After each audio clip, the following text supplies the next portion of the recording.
Baboto sambako koa nahitanao androany oengay maro da ao aminao mihitsy ny diako bara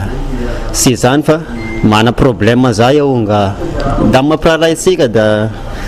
indram-bola aminao any aho 3 aligna avao sady ba misy bavonzeo agny ro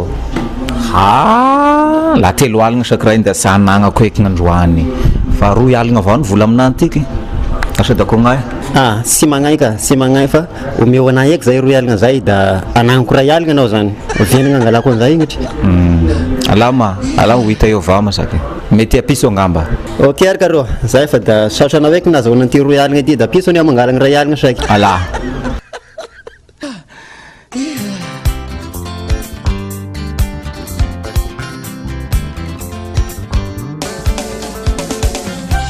agnatin'ny borony fokotany sika zao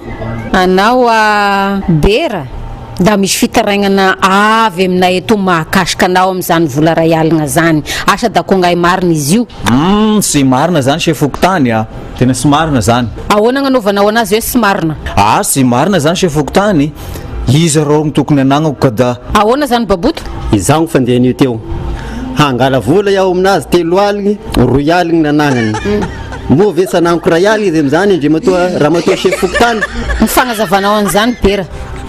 da nisy an'izay tokoatra endraka fa iaho sako sy nanagna 1 aligna namenona anazy da ahoana zany fanapahakevitra ao am'izany la ny fanapahakevitra ko aloha da sagneky aho hoe am'izay 1 aligna ko aminazy agny zay ary sagneky aho la sy 3 aligna zay la zany da ho ampiakariny ty raha ity aminao se fokotany hevitra ao bera ho araka rô da alamina sika eo avao izy da ataovy avao gny arrangement da omeko avao an'izay any sa